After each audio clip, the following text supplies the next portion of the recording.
अस्सलामुअलैकुम नाज़रीन इकराम, रोशनी light channel की तरफ से आप सबको खुशामदीद। नाज़रीन इकराम, आज काफ़ी अरसे बाद मैं एक तारीखी वीडियो के साथ आप लोगों के सामने हाजिर हूँ और मेरी आज की वीडियो किंग बाल्डविन IV के बारे में है।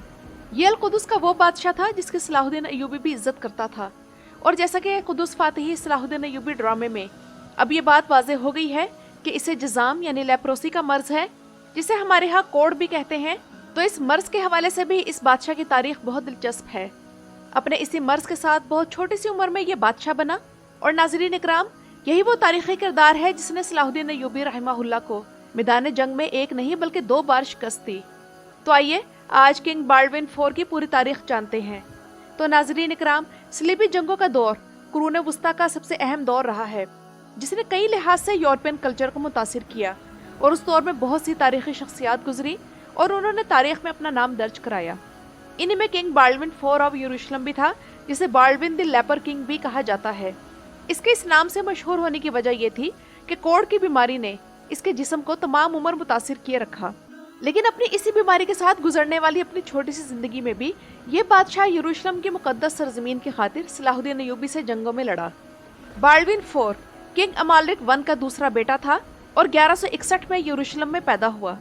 ये किंग बाल्डविन III का छोटा भाई था और जब वो 9 साल का था तब उसका एक उस्ताद जिसका नाम विलियम ऑफ टायर था, तो ये वो शख्स था जिसने ये हकीकत जानी कि ये बच्चा बाल्डविन जज़ाम यानी कोढ़पन का मरीज है। और इस मर्ज का ऐसे पता चला कि बाल्डविन के जिस्म पर जब दूसरे बच्चे खेलते हुए चुटकी काटते तो उसे तकलीफ महसूस ना होती और ना वो दर्द से चीखता। और वाकई कुछ अरसे बाद ये बात वाज़ेह हो गई कि बाल्डविन को अपने दाएं बाजू में कोई दर्द महसूस नहीं होता था। इस पर मकामी तबीबों से इलाज करवाया गया मगर बात न बनी, जिसके बाद किंग अमाल्रिक ने मुस्लिम तबीबों को भी बाल्डविन के इलाज के लिए बुलाया, लेकिन इसकी बीमारी दूर न हो सकी। जब किंग अमाल्रिक को पता चला कि बाल्डविन को जज़ाम है तो उसने इस बात को खुफिया रखने की पूरी कोशिश की, क्योंकि जज़ाम की बीमारी को उस वक्त खुदा की तरफ से अजाब समझा जाता था। लेकिन यहाँ ये बात वाज़ेह करती चलूँ कि उस वक्त तक बाल्डविन के जिस्म पर कोढ़ के मर्ज के असरात तो नुमाया नहीं हुए थे और ना ही इसकी कोई वाज़ेह अलामात जाहिर हुई थी। बस सिर्फ अंदाज़ा लगाया गया था कि इसे लेप्रोसी यानी कोढ़ का मर्ज है। और तबीब भी वाज़ेह तौर पर कोई मौसर इलाज इसीलिए नहीं कर पा रहे थे कि ये ना हो कि मर्ज कुछ और हो और बाल्डविन को दवाएं गलत दे दी जाएं, जिसका नुकसान उसे बाद में उठाना पड़े। लेकिन जब ये मर्ज कुछ वाज़ेह हुआ तो बाल्डविन को यरूशलेम के कानून के मुताबिक सेंट लेज़ारोस की तंजीम में दाखिल किया गया। ये एक फौजी तंजीम थी जो कि उन नाइट्स के लिए बनाई गई थी जो कोढ़ या किसी और बीमारी का शिकार हुआ करते थे। शुरू में बाल्डविन अपने जिस्म के अज़ा को भी हरकत दे सकता था और कोढ़ की वजह से उसका चेहरा और जिस्म भी खराब होना शुरू नहीं हुआ था, लेकिन इसकी बीमारी को खुफिया रखा गया क्योंकि वो भी एक बच्चा ही था। लेकिन नाज़रीन इकराम, जब बाल्डविन IV टीन एज में पहुंचा तब बाल्डविन ने हौसले और हिम्मत का मुजाहरा किया और इस बीमारी की वजह से उसे बहुत तकलीफ भी थी, इसे बर्दाश्त करने लगा। बाल्डविन IV देखने में अपने वालिद किंग अमाल्रिक से बहुत मिलता था, यहाँ तक कि दोनों के बोलने और चलने का अंदाज भी एक था, सिवाय इसके कि बाल्डविन IV कई बार बोलने में हकलाता था। इसके अलावा बाल्डविन तारीखी कहानियां सुनना पसंद करता था और उसका उस्ताद विलियम ऑफ टायर उसे दुनिया जहान की कहानियां सुनाया करता था और इस बात पर हैरान हुआ करता था कि बाल्डविन IV की यादाश्त इतनी तेज कैसे है। नाज़रीन इकराम, 1174 में जब बाल्डविन 13 साल का था तब उसके वालिद किंग अमाल्रिक की एकदम मौत हो गई। अपनी मौत से पहले किंग अमाल्रिक एक जंगी मुहिम से वापस आया था जो कि दमिश्क के सुल्तान नूरुद्दीन जंगी के खिलाफ थी। इसके बाद बाल्डविन को यरूशलेम के दरबारियों और मोअज़्ज़िज़ीन ने अपना बादशाह चुन लिया, लेकिन चूंकि उस वक्त वो सिर्फ 13 साल का था इसलिए उस वक्त यरूशलेम का कायम मकाम आर्जी हाकिम रेमंड ऑफ त्रिपोली को बनाया गया। और 1174 में जब बाल्डविन 15 साल का हुआ और बादशाहत संभालने के काबिल हुआ तब तमाम इख्तियारात उसके हवाले कर दिए गए।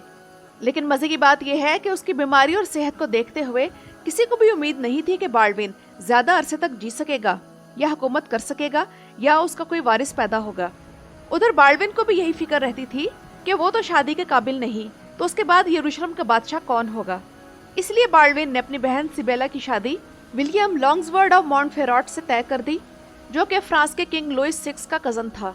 बदकिस्मती से सिबेला इस शादी के फौरन बाद बेवा हो गई, लेकिन बाद में उसने एक बेटे को जन्म दिया और ये शादी यरूशलेम की रियासत की खातिर फौजी मदद हासिल करने के लिए भी जरूरी थी और अहम भी। अब आते हैं बाल्डविन IV और सलाहुद्दीन अय्यूबी की तरफ। तो हुकूमत के इंतजामात संभालने के बाद बाल्डविन ने मिस्र पर एक फुल स्केल हमला करने की तैयारी शुरू की, क्योंकि सलाहुद्दीन अय्यूबी उस वक्त हल्ब की मुहिम में मसरूफ थे तो बाल्डविन इस सूरत हाल का फायदा उठाना चाहता था। तो इस दौरान बाल्डविन ने दमिश्क पर हमला कर दिया और ये इसकी जिंदगी का पहला जंगी तजर्बा था। हालांकि उस वक्त वो अपने जिस्म को पूरी तरह हरकत नहीं दे सकता था और सिर्फ एक हाथ ही हिला सकता था। तो उसे तजवीज दी गई कि किसी और को जंग के लिए भेज दे, लेकिन उसने इनकार कर दिया और नवंबर 1177 में उसकी सलाहुद्दीन अय्यूबी के साथ पहली जंग हुई। और मंजरनामा कुछ यूं बना कि सलाहुद्दीन अय्यूबी मिस्र से अस्कलान के शहर के लिए निकले और तब बाल्डविन की उम्र 16 साल थी।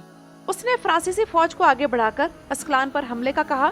फ्रैंकिश फौज की तादाद सलाहुद्दीन अय्यूबी से ज्यादा थी, लेकिन सलाहुद्दीन अय्यूबी राहिमहुल्लाह ने पेशकदमी जारी रखी और यह सोचकर कि बाल्डविन इस सूरत हाल में सलाहुद्दीन अय्यूबी का पीछा नहीं करेगा, तो उन्होंने अपनी फौज को वसी इलाके में फैल जाने का कहा। लेकिन इस दौरान बाल्डविन और नाइट टेम्पलर्स ने मुस्लिम फौज की रुकावटों को तोड़ डाला और रात तक सलाहुद्दीन अय्यूबी का पीछा किया। लेकिन इसके बाद वो अस्कलान की तरफ पीछे हट गए और इसकी वजह ये थी कि किंग बाल्डविन IV के इस हमले के बाद सलाहुद्दीन अय्यूबी की 90% फौज खत्म हो चुकी थी, जिनमें सलाहुद्दीन अय्यूबी के जाती ममलूक मुहाफिज भी शामिल थे। इस शिकस्त के बाद सलाहुद्दीन अय्यूबी वापस मिस्र चले गए, लेकिन रास्ते में इन पर सहराई बदुओं ने हमला कर दिया और वो अपनी फौज का मुख्तसर सा हिस्सा बचाकर वापस मिस्र जाने में कामयाब हुए। और नाज़रीन इकराम, इस जंग को बैटल ऑफ मोंजिज़ार्ट कहा जाता है, जिसमें फ्रैंक्स ने सलाहुद्दीन अय्यूबी का 12 मील तक पीछा किया। और ये जंग हारने के बाद सलाहुद्दीन अय्यूबी जंगी सलाहियत के एतबार से सलीबियों से 12 साल पीछे चले गए और इस जंग में अपनी फौज के अलावा हथियारों, खजाने और घोड़ों और खच्चरों का बहुत ज्यादा नुकसान हुआ।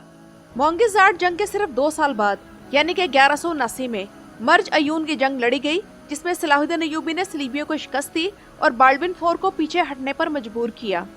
1183 में सलाहुद्दीन अय्यूबी ने करकले का मुहासरा किया, लेकिन बाल्डविन IV और रिनाल्डी शैटियन की मज़ाहमत की वजह से सलाहुद्दीन अय्यूबी को पीछे हटना पड़ा। 1189 में सलाहुद्दीन अय्यूबी और बाल्डविन IV के दरमियान battle of the Litani river लड़ी गई, जिसमें सलाहुद्दीन अय्यूबी की फौज ने सलीबियों को शिकस्त दी और उन्हें भारी नुकसान पहुंचाया। 1182 में सलाहुद्दीन अय्यूबी ने बैरूत पर हमला किया, लेकिन ये शहर मुकम्मल तौर पर फतह ना कर सके। एक बहुत अहम जंग जिसमें सलाहुद्दीन अय्यूबी को बाल्डविन IV से शिकस्त हुई थी, उसका नाम बैटल ऑफ बेलवायर कैसल है। ये जंग सलाहुद्दीन अय्यूबी की क़यादत में मुस्लिम फौजों और बाल्डविन IV की सरबराही में सलीबियों के दरमियान शुमाली उर्दन में बेलवायर किले के करीब लड़ी गई। सलाहुद्दीन अय्यूबी ने यरूशलेम की सलीबी रियासत पर दबाव बढ़ाने के लिए बेलवायर किले का मुहासरा किया, लेकिन किला मजबूत होने की वजह से उसे फतह ना कर सके। दोनों फरीकों के दरमियान शदीद झड़पें हुई, लेकिन सलीबी अफवाज ने किले का कामयाब दिफा किया और ये जंग 1182 में लड़ी गई। इस जंग के वक्त बाल्डविन IV की उम्र 22 साल थी और इस जंगी मुहिम में बाल्डविन को मुस्तकिल मुहाज पर रहना पड़ा और उसे नहाने के लिए मुनासिब पानी दस्तयाब नहीं था, जिससे इसका मर्ज बिगड़ गया और खतरनाक स्टेज में दाखिल हो गया।